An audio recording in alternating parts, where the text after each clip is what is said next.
Tere vaatama meie Autoneti proovisõitu. Kus me oleme? Kas me oleme autos? Ei. See on võrr. See on sääreväristaja, mopeed. See võiks vabalt olla teie lapse esimene auto. See on 4-rattaline mopeed. Katus on pea kohal, rool, kõik nagu auto, aga tegelikult on ta mopeed, sest tal on niivõrd väike mootor. 50 väikest kuubikut on meil ainult kapoti all. See tähendab seda, et ta ei sõida väga kiiresti. Maksimumkiirus on siin kusagil 45 kilomeetrit tunnis. Automaatkast, täpselt nagu auto. 14-aastaselt alates võib sellega sõita, kui on mopeedi juhiload, aga täiskasvanul pole üldse lube vaja.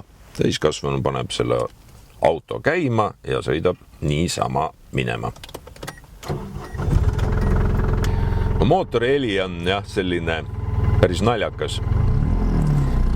Ja ka liikuma hakates on selline tunne, nagu sõidaks nõukogude aegses invaliidi kärus.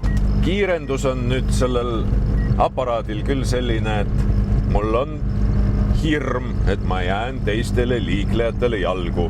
Tallinna liiklus on ju selline, et kui sa sõidad oma tavalisegi autoga 50 kilomeetrit tunnis, siis vilgutatakse sulle selja taga kogu aeg tuledega, et ära koperda jalus, kasi mul eest, sõida kiiremini. Selle aparaadiga on küll selline tunne, et nüüd ma olen kõigil jalus, ka nendel, kes 50 kilomeetri tunni kiirusega sõidavad. Ega hästi ei kujuta seda ette, kui inimene, kellele käest isegi lube ei nõuta, kuidas ta siin Tallinna liikluses selle Brennabooriga liikleb siis. Ja siis ongi selline tunne, et kas ta mäest üles ka läheb, kas ta Toompeale ka roniks. Proovime järgi. Kas üks ilma juhi lubadeta Riigikogu liige selle aparaadiga ka tööle saaks minna? Lähme. Gaas põhjas.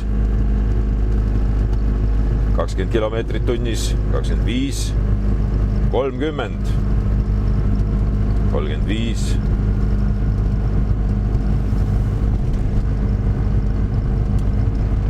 39, tuli 40 ära. Ja üllatavalt hästi rebib see väike diiselmootor meid Toompeale otse Riigikogu ukse ette. Üllatavalt hästi rebib ta meid üles nagu suusatõstuk Alpi mägedesse.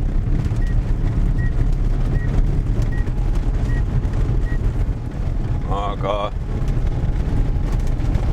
siin plagisevad ilmselt Riigikogu liikme hambad juba küll suust ära, sest vedrustus on selline, nagu ta on. Kõik koliseb, kõik logiseb ja põrutab hambaid päris korralikult. Mikrokaar M-Go.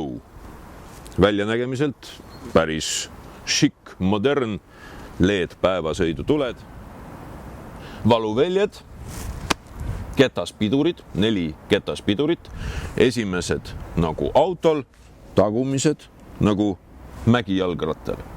Nagu on auto, aga nagu ei ole ka, seega tagantvaates on näha meil roheline numbrimärk, mis käib mopeedide peale, mitte autode peale. 3. pidurtus tuli.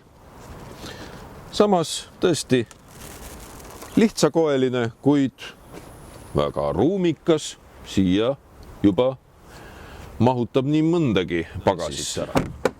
Mootor, diiselmootor, siin on soojendus või ka heliisolatsioon peal. Mootor ise siin. Selline oli siis Autoneti proovisõit 4-rattalise mopeediga. Teie liigelge ikka turvaliselt, ükskõik siis millega te liikluskeerisesse sööstate. Kohtumised järgmises saates.